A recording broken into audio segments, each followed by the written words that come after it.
هنعمله حبايبي مع بعض بسكوت كده اقتصادي جميل للفطار او العشاء، يعني كوبايه شاي كده هيعجبكم قوي.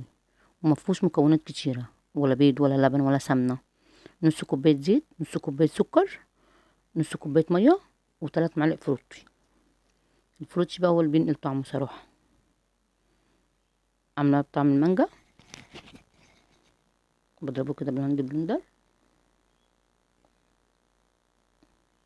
بعد كده بحط 3 معالق نشا، معلقه بيكنج باودر، و...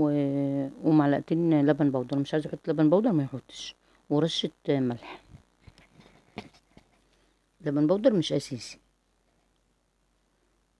اقلبهم كده كويس واربع كوبايات دقيق.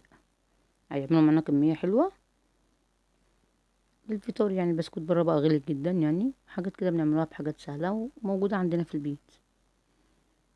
طبعا العجينه مش بتتعجن، انا بلم بس العجين.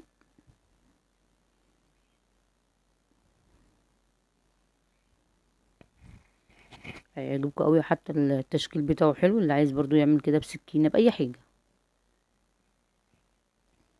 الم العجينه واوريها لكم. اقسمها على 2 واحطه فوقها كيس كده عشان ايه اسهل معايا فردها. بس هي بصوا العجينه طريه يعني، بس عشان ما تلزقش مني.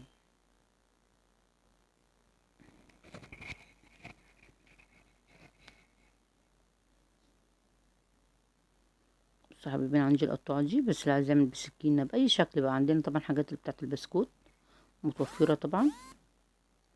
هتعجبكم قوي. ايه رايكم حبايبي؟ عملت لي كميه كبيره وبسكوت هشه ومقرمشه. بصوا بعد ما استوت جميله جدا. افتح لكم برضو واحده. بصوا مفرغه خالص. بألف هنا وشفا، والسلام عليكم ورحمه الله.